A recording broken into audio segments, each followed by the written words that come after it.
تو جس طرح ہمارے موبائل کا ڈیٹا گوگل کمپنی جمع کر رہی ہے، بالکل اسی طرح ہماری زندگی کا ڈیٹا دو فرشتے جو اللہ تبارک و تعالیٰ نے ہر انسان کے پیچھے لگا رکھا ہے، جس کو ہم اور آپ کرامن کاتبین کے نام سے جانتے ہیں، ان دونوں فرشتوں کے پاس ہماری زندگی کا ڈیٹا جمع ہو رہا ہے۔ 24 گھنٹے ہم کیا کرتے ہیں، کون اچھا کام کرتے ہیں، کون برا کام کرتے ہیں، وہ سارا ڈیٹا ان دونوں فرشتوں کے پاس جمع ہو رہا ہے، اسٹور ہو رہا ہے۔ اور کل بروز قیامت حشر کے میدان میں جب تمام انبیاء کرام، صحابہ کرام، اولیاء کرام، ہمارے گھر والے، رشتہ دار، دوست، احباب سب جمع ہوں گے اور ہمیں ایک مجرم کی طرح وہاں لایا جائے گا، تو اللہ تبارک و تعالیٰ ان دونوں فرشتوں کو حکم دے گا کہ اس کی زندگی کا جو مکمل ڈیٹا ہے، چاہے وہ 50 سال کا ہو، 60 سال کا ہو، 100 سال کا ہو، ان تمام ڈیٹا کو پبلش کیا جائے۔ اب غور کریں، ہمارا ہر وہ کام جو ہم نے رات کے اندھیرے میں کیا، دن کے اجالے میں کیا، لوگوں سے چھپ کر کیا، وہ سارے کام ایک ٹی وی اسکرین کی طرح حشر کے میدان میں دکھائے جائیں گے۔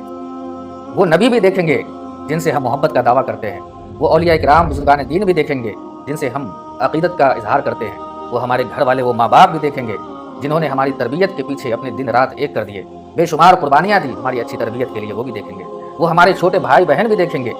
جو ہمیں اپنا آئیڈیل مانتے تھے دنیا میں، وہ سب کے سب وہاں دیکھیں گے۔ اب غور کریں، اس میدان میں، حشر کے میدان میں کتنی رسوائی ہوگی، کتنی ذلت ہوگی، کس طرح سے لوگ ہم پر تھوکیں گے کہ یہ انسان دنیا میں اتنا صاف ستھرا، اتنا نیک بن کے رہتا تھا اور اس کی یہ حرکت تھی، ایسے ایسے کام کیا کرتا تھا، کتنی بڑی رسوائی ہوگی۔ لیکن ہاں، ایک خوشخبری بھی ہے۔ خوشخبری یہ ہے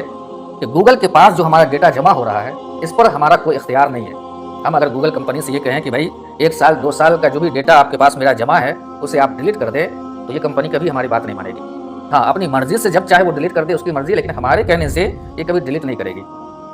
لیکن کرامن کاتبین دونوں فرشتوں کے پاس جو ہماری زندگی کا ڈیٹا جمع ہے، اللہ تبارک و تعالیٰ نے ہمیں اختیار دیا ہے کہ ہم جب چاہیں ان سے ڈیلیٹ کروا سکتے ہیں، اور اس کے لیے ہمیں جو بٹن استعمال کرنا ہوگا وہ بٹن ہے توبہ کا۔ اگر ایک انسان صدق دل سے رو کر، گڑ گڑا کر اللہ تبارک و تعالیٰ کے سامنے توبہ و استغفار کرے اور آئندہ وہ گناہ نہ کرنے کا پختہ ارادہ کرے، تو اللہ تبارک و تعالیٰ ان دونوں فرشتوں کو حکم دے گا کہ اس کی زندگی کا جو بھی برا ڈیٹا ہے ان تمام کو ڈیلیٹ کر دو۔ تو یہ ایک ہم سب کے لیے خوشخبری والی بات ہے۔ تو میں ان تمام نوجوانوں سے، تمام مسلمانوں سے گزارش کروں گا کہ اپنی زندگی پر ایک نگاہ دوڑائیں اور دیکھیں کہ کون سا ایسا کام آپ نے دنیا میں کیا ہے جو آخرت کے میدان میں رسوائی کا سبب بن سکتا ہے۔ تو ایسے کاموں کو یاد کریں اور اس کے بعد پھر اللہ کی بارگاہ میں توبہ استغفار کریں، انشاءاللہ وہ تمام گناہ والے ڈیٹا کو اللہ تبارک و تعالیٰ اپنے فضل سے ڈیلیٹ کروا دے گا۔ تو بات یہ ہو رہی تھی کہ دنیا میں کوئی بھی شاید ایسا ملک نہ ہو جہاں گندی ویڈیوز نہ دیکھی جاتی ہو، اور اس میں زیادہ تر نوجوان ملوث ہے، وہ بھی غیر شادی شدہ۔ لیکن سوال یہ ہے کہ آخر دنیا میں ایسا کون سا ملک ہے جہاں سب سے زیادہ گندی ویڈیوز موبائل پہ دیکھی جاتی ہے؟